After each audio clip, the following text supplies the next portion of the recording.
অষ্টম শ্রেণীর পরিমাপ অধ্যায়ে সবাইকে স্বাগত জানাচ্ছি। এটা হচ্ছে তোমার ক্লাস 8 এর তৃতীয় অধ্যায় পরিমাপ। এখান থেকে প্রতি বছর তোমার পরীক্ষায় গুরুত্বপূর্ণ পরীক্ষাগুলোতে অবশ্যই এখান থেকে প্রশ্নগুলো থাকে। আর এটার পাশাপাশি হচ্ছে যারা চাকরি প্রত্যাশী তাদের জন্য এটা খুব বেশি ইম্পর্টেন্ট একটা অধ্যায়। তো চলো শিক্ষার্থী শুরু করি।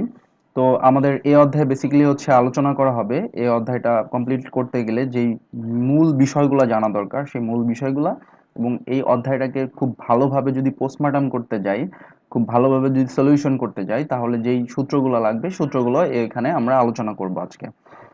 তো চলো শুরু করি। তো এটা কোনোভাবেই স্কিপ করবা না, কারণ এটা স্কিপ করলে অবশ্যই ম্যাথমেটিক্যাল টার্মগুলা যখন আমরা করতে যাব তখন অনেক কিছুই তোমার অজানা থেকে যাবে। তো অবশ্যই এটা দেখে নেক্সট ভিডিওতে যাবা। তো আমরা শুরু করি। তো প্রথমে যেটা আছে সেটা হচ্ছে কোনো কিছুর পরিমাণ নির্ণয় করাকে হচ্ছে পরিমাপ বলা হয়। কোনো কিছুর পরিমাণ নির্ণয় করাকে পরিমাপ বলা হয়। নেক্সট যে তথ্যটা সেটা হচ্ছে বাংলাদেশের 1 জুলাই 1982 সালে তখন হচ্ছে ম্যাট্রিক পদ্ধতি চালু করা হয়। এখন দৈর্ঘ্য, ক্ষেত্রফল, ওজন ও তরল পদার্থের আয়তন প্রতিটি পরিমাপেই এ পদ্ধতি সম্পূর্ণভাবে প্রচলিত আছে। তো বুঝতে পারতেছো বাংলাদেশের সর্বপ্রথম হচ্ছে ম্যাট্রিক পদ্ধতি চালু হয়েছে 1 জুলাই 1982 সালে। এবং এখন দৈর্ঘ্য, ক্ষেত্রফল, তরল ও ওজন যতগুলা আমাদের মাপ আমরা ব্যবহার করি দৈনন্দিন জীবনে, এই সম্পূর্ণ ক্ষেত্রে আমরা এটা বাংলাদেশে প্রচলিত আছে। পরবর্তী বিষয় হচ্ছে দৈর্ঘ্য পরিমাপের একক হচ্ছে মিটার। দৈর্ঘ্য পরিমাপের একক হচ্ছে কি? দৈর্ঘ্য পরিমাপের একক হচ্ছে মিটার। প্যারিস মিউজিয়ামে সংরক্ষিত একখণ্ড প্লাটিনামের রড এর দৈর্ঘ্য 1 মিটার হিসেবে স্বীকৃত হয়েছে। দৈর্ঘ্যের একক হচ্ছে মিটার থেকে ম্যাট্রিক পদ্ধতির নামকরণ করা হয়েছে। তো যদি বলা হয় ম্যাট্রিক পদ্ধতির নামকরণ করা হয়েছে কোথা থেকে, দৈর্ঘ্যের একক যে মিটার, ওই মিটার থেকে হচ্ছে ম্যাট্রিক পদ্ধতির নামকরণ করা হয়েছে। নেক্সট যে বিষয়টা দেখব সেটা হচ্ছে ওজন পরিমাপের একক হচ্ছে গ্রাম। ওজন পরিমাপের একক হচ্ছে গ্রাম, এটা অবশ্যই মনে রাখবা, বারবার বলছি, এখান থেকে এমসিকিউতে তুমি কোশ্চেন পাবা। তো ওজন পরিমাপের একক হচ্ছে গ্রাম, এটি ম্যাট্রিক পদ্ধতির হচ্ছে একটা একক। তরল পদার্থের আয়তন পরিমাপের একক হচ্ছে লিটার। তরল পদার্থের আয়তন পরিমাপের একক কি? সেটা হচ্ছে লিটার। তরল পদার্থের আয়তন পরিমাপের একক হচ্ছে লিটার, এটা হচ্ছে ম্যাট্রিক পদ্ধতির একটা একক। এখান থেকে প্রায় প্রতি বছরই কোনো না কোনো একটা এমসিকিউ থাকে, সেটা হচ্ছে গ্রিক ভাষায় ডেকা অর্থ হচ্ছে 10 গুণ। গ্রিক ভাষায় ডেকা অর্থ হচ্ছে 10 গুণ, হেক্টো অর্থ হচ্ছে 100 গুণ এবং কিলো অর্থ হচ্ছে 1000 গুণ। আর এটাই ল্যাটিন ভাষায় ডেসি অর্থ হচ্ছে দশমাংশ, সেন্টি অর্থ হচ্ছে শতাংশ এবং মিলি অর্থ হচ্ছে সহস্রাংশ। আশা করি সবাই বুঝতে পারছো। নেক্সট যে বিষয়টা দেখতে হবে সেটা হচ্ছে ম্যাট্রিক পদ্ধতিতে আন্তর্জাতিকভাবে স্বীকৃত পরিমাপের একটি 10 গুণোত্তর পদ্ধতি। ম্যাট্রিক পদ্ধতি কি তাহলে? ম্যাট্রিক পদ্ধতি হলো আন্তর্জাতিকভাবে স্বীকৃত পরিমাপের একটি 10 গুণোত্তর পদ্ধতি। এখন আমরা যে বিষয়গুলো জানবো সেটা হচ্ছে, তোমরা জানো যে পরিমাপ করার জন্য দুইটা পদ্ধতি বহুল ব্যবহৃত, একটা হচ্ছে ব্রিটিশ পদ্ধতি এবং আরেকটা হচ্ছে ম্যাট্রিক পদ্ধতি। তো ব্রিটিশ পদ্ধতির যে বিষয়গুলো আছে, যেগুলো অ্যাজ ইউজুয়াল তোমার এই অধ্যায়ে ম্যাথ করতে গেলে এই টপিকগুলো লাগবে, তোমার জন্য বলতে পারো এটা ফরজ।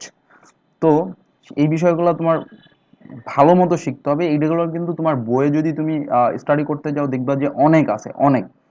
তো ওইখান থেকে আমরা অ্যানালিসিস করে যেটা দেখছি, যেটা প্রতি বছরই যেই বিষয়গুলো প্রতিটা ম্যাথের মধ্যে থাকেই, শুধুমাত্র ওই বিষয়গুলোই এখানে দেওয়া হয়েছে। তো দেখো, প্রথমে যে বিষয়টা আছে যে 1 ইঞ্চি, 1 ইঞ্চি সমান হচ্ছে 2.56 সেন্টিমিটার।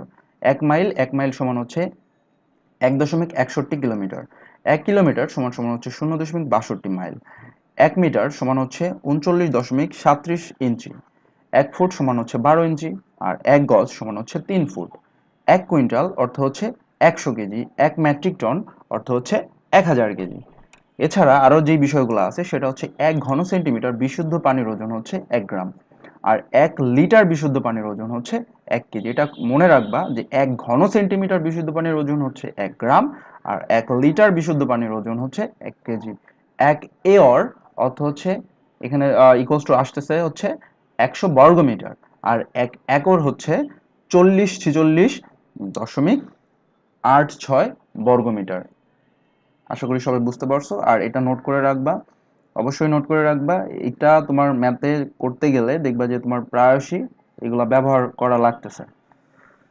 তো নেক্সট যে বিষয়গুলো জানবো, এটা আমরা ব্রিটিশ পদ্ধতির কিছু টার্মস দেখলাম, এখন আমরা পরিমাপের ম্যাট্রিক পদ্ধতি দেখব। তো ম্যাট্রিক পদ্ধতিতে যেই টার্মসটা মনে রাখা লাগবে, কিলো হেক্টো ডেকামিটার ডেসি সেন্টিমিলি, অর্থাৎ কিলোমিটার, হেক্টোমিটার, ডেকামিটার, মিলিমিটার, তারপর হচ্ছে ডেসিমিটার, সেন্টিমিটার, এই বিষয়গুলো তোমার জানা লাগবে।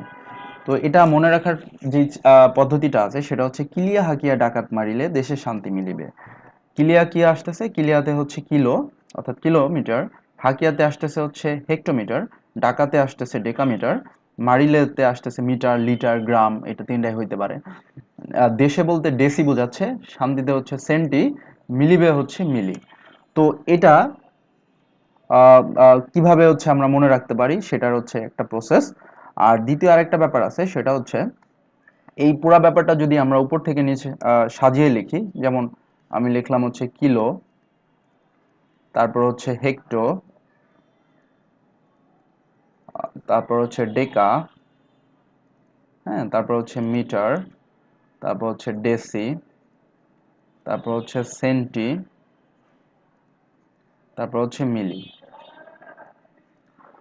তো পরীক্ষায় যখন আমাদের এখান থেকে কোশ্চেনগুলো আসে, দেখে হইতে পারে এরকম যে কিলোমিটারে আছে, তো ওইখান থেকে বলে মিটারে প্রকাশ করতে, আবার ডেসিতে আছে বলতে বলে যে মিটারে প্রকাশ করতে, হেক্টোতে আছে মিটারে প্রকাশ করতে বলে, মিলিতে আছে তোমার হচ্ছে মিটারে প্রকাশ করতে বলে। তো এই ধরনের প্রবলেম সলভ করার জন্য তো আমরা যেটা করব, যদি উপর থেকে যদি নিচে বলে, উপর থেকে যদি নিচের কোনোটাই করতে বলে, উপর থেকে নিচের কোনোটাই যদি করতে বলে, তাইলে আমরা করব হচ্ছে গুণ।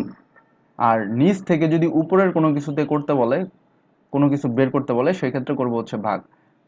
একটু বুঝায় যদি বলি, সেটা হচ্ছে যেমন বলা হলো যে 1 কিলোমিটার সমান কত, 1 কিলোমিটার সমান হচ্ছে কত মিটার, যদি বলা হয় 1 কিলোমিটার সমান কত মিটার। এখন 1 কিলোমিটারের এখানে আমরা কি লিখবো, যেহেতু বের করতে বলছে 1 কিলোমিটার, সেহেতু এক হচ্ছে লিখবো, তার সাথে গুণ হবে হচ্ছে এই 1 কিলো, এই কিলোর জন্য হচ্ছে এক, তারপরে মিটার বের করতে বলছে, তারপর মিটার পর্যন্ত কয়টা শূন্য, 1 2 3, আমরা তিনটা শূন্য ব্যবহার করবো, 1 2 3। সোজা বাংলায় বলতে গেলে যেটা বের করতে বলবে, যত বের করতে বলবে সেটা আগে ফার্স্টে লিখবো। 1 কিলোমিটার বের করতে বলছে, তাহলে এক লিখলাম, 1 কিলোমিটার, 1 কিমি। তো এই এখন এই এক হচ্ছে গুণ আকারে চলে আসবে, কার সাথে গুণ হবে, কিলোর ঘর থেকে আমরা যেই ঘর বের করতে বলছে, মিটার বের করতে বলছে, তাহলে কিলোর ঘরের জন্য লিখবো হচ্ছে এক, আর মিটারের ঘর পর্যন্ত যাইতে কয়টা ঘর লাগবে, 1 2 3, তিনটা ঘর লাগবে, তাই তিনটা শূন্য। এখন 1 আর 1000 যদি গুণ করি, তাহলে আসবে হচ্ছে 1000 মিটার, অর্থাৎ 1000 মিটার হচ্ছে 1 কিলোমিটার, 1 কিলোমিটার সমান হচ্ছে 1000 মিটার। সেম একইভাবে যদি মিলিলিটার থেকে তোমার হচ্ছে মিটার বের করতে বলে, তাহলে কোথায় খেয়াল করো যে নিচ থেকে কিন্তু আমাদের উপরে যাইতে হবে, মিটার তো উপরে আর মিলি তো নিচে, নিচ থেকে যদি উপরে যাইতে বলে তাহলে ভাগ, অর্থাৎ 1 মিলিলিটার বের করতে বলছে, তো এই 1 মিলিলিটারের জন্য এক, এর সাথে আমরা ভাগ করব কত, এখান থেকে আমরা গোনা শুরু করব মিটার পর্যন্ত, তাহলে মিলির জন্য হচ্ছে আমরা লিখলাম এক, তারপরে মিটার পর্যন্ত যাইতে 1 2 3, তিনটা শূন্য, 1 2 3, তিনটা শূন্য। এখন যদি এককে এটা দিয়ে ভাগ করি, তাহলে যেটা আমাদের আসবে ওটাই হচ্ছে আমাদের রেজাল্ট। লাস্ট যে বিষয়টা নিয়ে আমরা কথা বলবো সেটা হচ্ছে, এই অধ্যায়ের অঙ্কগুলো করতে গেলে তোমার অনেক সময় আয়তক্ষেত্র বলে, ক্ষেত্রফল বের করতে বলে, পরিসীমা বের করতে বলে, এই রিলেটেড অনেক কিছু বলে। তো অনেক সময় যে ম্যাক্সিমাম স্টুডেন্টদের ক্ষেত্রে যেটা দেখা যায়, যে তারা আসলে কোনটা ক্ষেত্রফল কোনটা পরিসীমা এটা বের করতে তাদের খুব কষ্ট হয়। তো এটা মনে রাখার জন্য জাস্ট সহজেই আমরা মনে রাখতে পারি, সেটা হচ্ছে দেখো এখানে আমরা একটা চিত্র আঁকলাম, এটা একটা আয়তক্ষেত্র, এটা একটা আয়ত। তো এখন দেখো এখানে আসলে কোনটা পরিসীমা কোনটা হচ্ছে ক্ষেত্রফল, এখানে স্টার দিয়ে লেখা হয়েছে ক্ষেত্রফল হচ্ছে কোনো কিছুর ভিতরে যে জায়গা থাকে, অর্থাৎ এই যে যে ভিতরে যে জায়গাটা তুমি দেখতে পারতেছো টোটাল, এই আবদ্ধ টোটাল সম্পূর্ণ জায়গাটাই হচ্ছে, এটা হচ্ছে ক্ষেত্রফল। আর এই যে যে বাইরের জায়গাটা তুমি দেয়ালটা দেখতে পাচ্ছ, এই যে টোটাল যে দেয়ালটা, ধরো দেয়ালের তো একটা মাপ আছে, ধরো এটার মাপ, এই দেয়ালটার প্রস্থ হচ্ছে ধরো 5, দুই সাইডে 5 আছে, দৈর্ঘ্য আছে ধরো 4 করে, এই টোটাল দৈর্ঘ্য এবং প্রস্থ যোগ করলে যত পাবো সেটাই হচ্ছে পরিসীমা। অর্থাৎ 5 আর 5 10, আর 4 আর 4 8, 10 আর 8 18, টোটাল যে এই টোটাল ব্যাপারটা যোগ করলে যত পাচ্ছি আমরা, সেটা হচ্ছে পরিসীমা। আশা করি সবাই বুঝতে পারছো। অর্থাৎ একটা রুম হিসাবে চিন্তা করলে রুমের মধ্যে যে জায়গাটা আছে ওইটা হচ্ছে ক্ষেত্রফল, আর রুমের চারপাশের যে জায়গাটা আছে, এই টোটাল চারপাশের জায়গাটার যোগফল হচ্ছে পরিসীমা। আর এইখানে গুরুত্বপূর্ণ কিছু সূত্র দেয়া হয়েছে, 4টা সূত্র দেয়া আছে এখানে। একটা হচ্ছে আয়তাকার ক্ষেত্রের ক্ষেত্রফল হচ্ছে দৈর্ঘ্য গুণ প্রস্থ বর্গ একক। বর্গক্ষেত্রের ক্ষেত্রফল হচ্ছে বাহু স্কয়ার বর্গ একক। ত্রিভুজাকার ক্ষেত্রফল হচ্ছে হাফ ইন্টু ভূমি ইন্টু হচ্ছে উচ্চতা বর্গ একক। আয়তকার ঘনবস্তুর আয়তন হচ্ছে দৈর্ঘ্য গুণ প্রস্থ গুণ উচ্চতা ঘন একক। দেখো এই দুইটার ক্ষেত্রে বর্গ একক, কারণ বাহু ছিল 2টা, কিন্তু এটার ক্ষেত্রে ঘন একক বলা হয়েছে কারণ বাহু হচ্ছে 3টা, এর জন্য। এখানে যতগুলো টপিক আলোচনা করা হয়েছে অবশ্যই এই টপিকগুলো খুব ভালো মতো প্র্যাকটিস করবা, আর অবশ্যই ডেসক্রিপশন থেকে শীটটা ডাউনলোড করে নিতে পারো। পরবর্তী ভিডিও দেখার জন্য আমন্ত্রণ রইল। ধন্যবাদ সবাইকে।